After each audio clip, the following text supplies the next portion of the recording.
महाराष्ट्र राज्यामध्ये विविध भागात बिबटा सफारी सुरू करण्याचा विचार असल्याचं पालकमंत्री श्री गणेश नाईक यांनी म्हटलं आहे.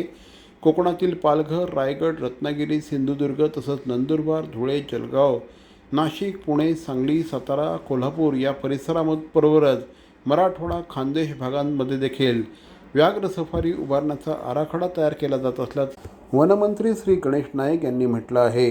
गेल्या काही वर्षांमध्ये बिबट्यांची संख्या अफाट वाढली आहे. त्यामुळे नाग, माणसं आणि बिबटे यांच्यामध्ये सातत्याने संघर्ष होतानाचं चित्र दिसत आहे.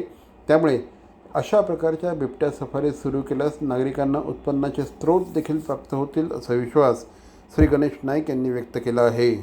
बिबट्यांची मोठ्या प्रमाणात संख्या वाढत चालली आहे. अनेक गावखेड्यामध्ये जर बघितलं नागरिक ही गोष्ट खरी आहे. काय झालंय की एक साधारणपणे 7-8 वर्षापूर्वी जी बिबट्याची संख्या त्याच्या चौपट वाढलेली आहे.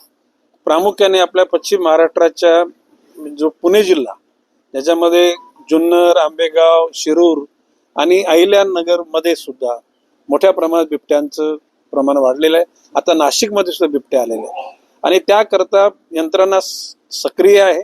साधारणपणे 250 बिबट्या पकडलेले आहेत.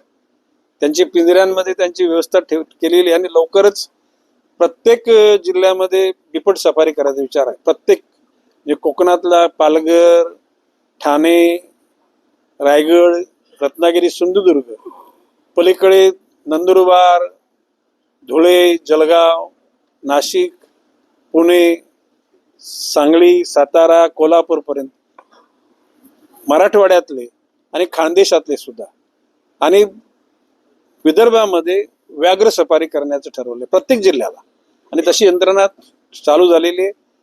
आराखडा तयार होत आहे आणि लवकरच त्या गोष्टी सुरळीत होतील.